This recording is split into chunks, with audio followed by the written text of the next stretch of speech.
Deborah Norville. Hello, everybody, and thanks for joining us. He may now be living in Vatican City, but Pope Leo XIV grew up in humble beginnings in this small brick house outside of Chicago. We've got an exclusive look inside coming up. But first, we begin with Mary Calvi, who is in Vatican City with the latest on the new Pope's first day on the job.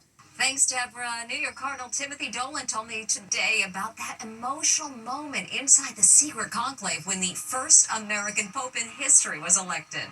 Obviously, you're going through the names, and the names at the end, when it kept being repeating, you could just see him kind of go slump down. And that has to be, you could almost see literally a weight. But moments later, there were tears as he was hailed as Pope. We applaud, we tear up. He gestures to us, he goes and sits down, and he was a natural. We're saying, this is Pope Leo now. And it was, the transformation is phenomenal. It was beautiful. So emotional for you, too? You bet it was. He said he asked the new Pope an important question. I whispered to him, Cubs or White Sox? And he said, White Sox. I said, okay. Being from St. Louis, if it were Cubs, no go.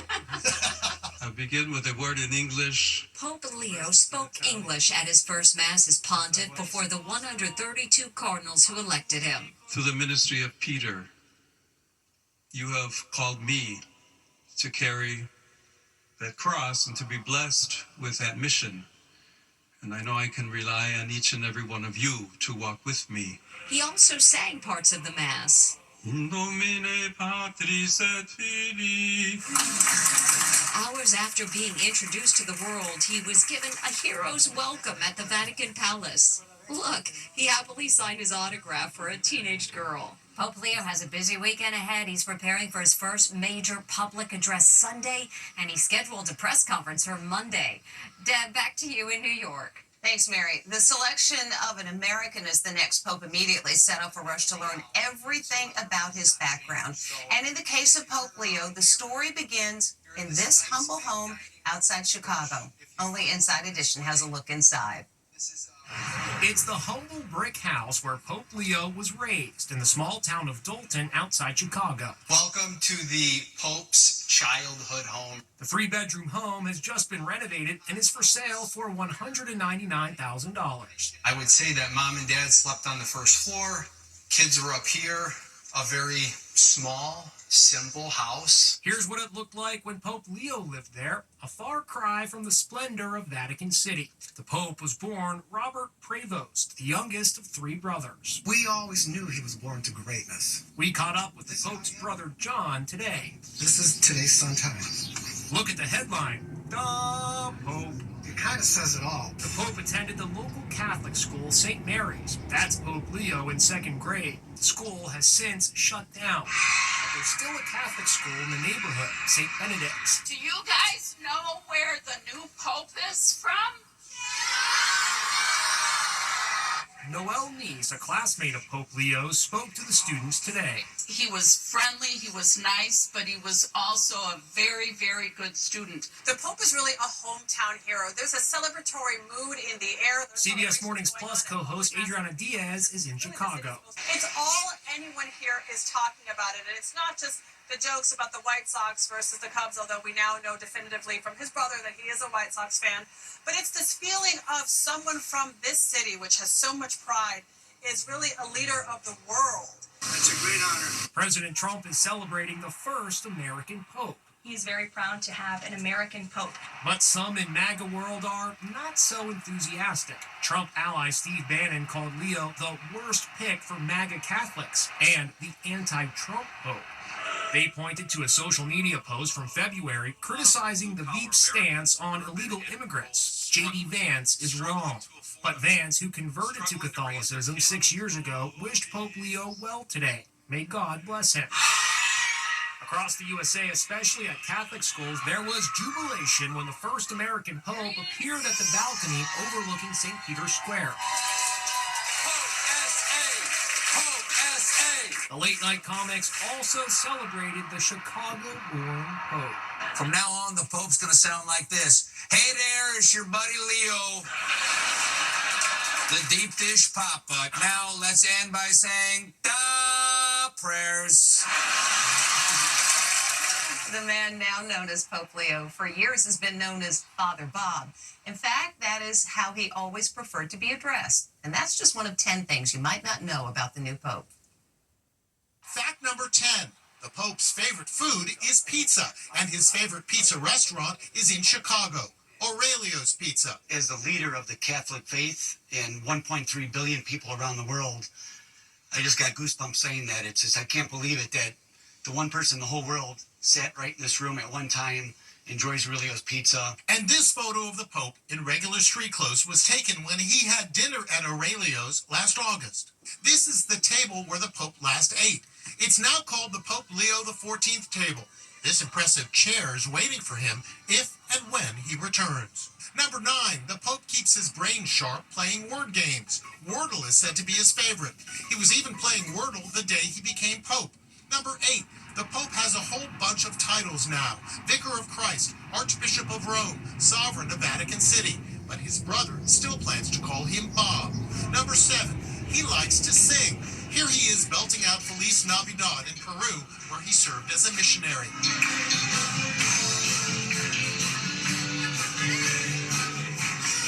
Number 6, Pope Leo keeps in shape playing tennis. I'm quite the amateur tennis player, he said in 2023. By the way, the Vatican has its own tennis court. Number 5, which is the number of languages Pope Leo speaks fluently. English, Spanish, French, Italian, and Portuguese. Pretty impressive. Number 4, in his younger years, he had a mustache. Check out those sideburns. Number 3, the Pope's mom was a librarian and his dad an elementary school principal. Number 2, he watched the hit movie Conclave just before the vote, says his brother. We both read the book. I said, now watch the movie and let me know what you think about it. He looked and mentioned all the things that they got wrong. And number 1, did you know the Pope gets a salary about $2,000 a month? Sounds like he deserves a raise. Leo will be formally installed as Pope on May 18th when he holds his inaugural public mass in St. Peter's Square. Hello. In other news today, a dramatic victim impact statement delivered in court, but the person speaking is dead, killed in a deadly road rage act of violence. In what is believed to be a first in trial history, the judge gave the family permission to use AI technology so the slain man could speak directly to his killer. Amber Cagliano has more. I wish I could be with you all today. Hard to believe, but this man isn't real. It's an AI-generated image of a real man named Chris Pelkey. This is the actual Chris Pelkey before he was slain. I'm Chris Pelkey. I served with the United States Army. And this is AI Chris Pelkey. I am a version of Chris Pelkey recreated through AI that uses my picture and my voice profile. Side by side, it's hard to tell the difference. There's a surprising reason why the AI video was created. It's a victim's impact statement, and it was played in court at the sentencing of the man who killed the real Chris Pelkey. Gabriel Horcasitas shot Pelkey in a road rage dispute at a red light in Chandler, Arizona. I would like to make my own impact statement to Gabriel Horcasitas, the man who shot me. It is a shame we encountered each other that day in those circumstances. In another life, we probably could have been friends. I knew exactly what Chris would say. Pelkey's sister, Stacey Wales, wrote the words that her AI brother speaks in the video. I believe in forgiveness and in God who forgives. I always have, and I still do. What do you think your brother would think about this? I know he would be elated. What I wanted was to humanize Chris. The sentencing judge was moved by the video. I love that AI. Thank you for that. The AI video ends with this poignant sign-off. Well, I'm going to go fishing now. Love you all. See you on the other side. Amazing. The killer was sentenced to 10.5 years in jail for manslaughter. With the selection... If you're traveling to the United States, you'll probably have your pick of plane seats. That is a flight from Toronto to New York, and it is virtually empty.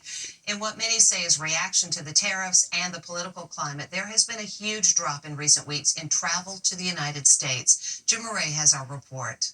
Stunning images of near-empty passenger planes are popping up on social media. These international flights have many tourists flying to the USA practically alone. Shauna Massengill flew from London to Chicago. Look, barely anyone on board. There was nobody there. There was nobody in my row. This is really shocking. I've never been on a flight like that. This flight from Toronto to New York is also practically empty. And a flight from Toronto to Fort Myers, row after row of empty seats. Here in California, international travel is predicted to decline by 9% this year, driven by higher tariffs imposed by the Trump administration and negative sentiment toward the U.S. CBS travel editor Peter Greenberg. The drop in numbers of Europeans traveling to the U.S. is staggering, and depending on the country, it's down as much as 42% over last year. That's just Europeans not traveling to the U.S. He says the numbers are worse for our neighbors to the north. Canadians traveling to the U.S. down as much as 75%. You're coming in from Montreal? Yes. And how was the flight full? No, it was about 70% full. Have you noticed amongst your fellow Canadians that they are less interested in coming here? Yes, many of them. Here in New York, tourism is also being hit big time, once again driven by negative sentiment toward the USA. This year, 400,000 fewer tourists are expected to visit the Big Apple. But these visitors from France say they're happy they're here. And you're having fun. I love America. We love that. Reuters estimates the hit to the U.S. economy from the reduction in foreign travel is somewhere between $23 billion and $71 billion. Back with more right after this. Still to come, live TV medical emergency. Oh my goodness.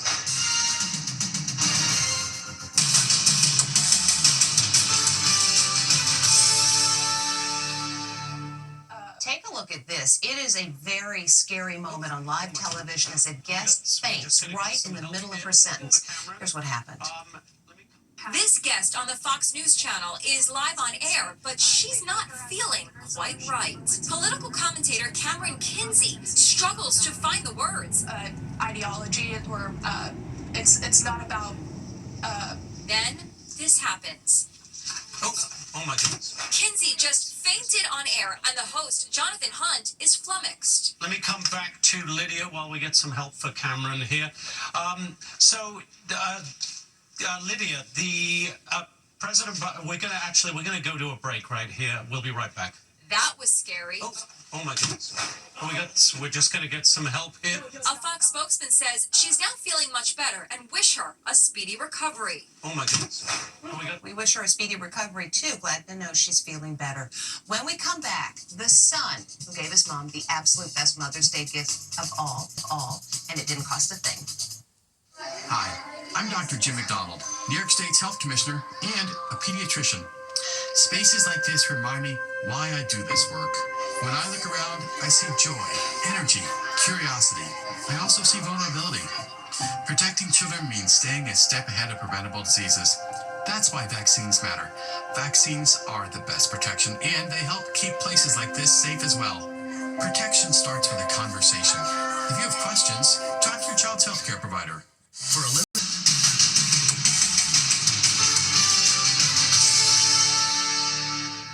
Finally, today, Mother's Day, of course, is Sunday, and the National Retail Federation recently found that, on average, consumers spend about $259 on gifts and celebrations. But sometimes, the best gifts are free. This mom is having the best Mother's Day of all. Her son is back from deployment. Uh-oh. In all the excitement, her slipper came off. Here comes a little fella to the rescue. Hey, Ma, you lost your slipper. Happy Mother's Day. And we wish all you moms out there a very happy Mother's Day. Thank you for watching.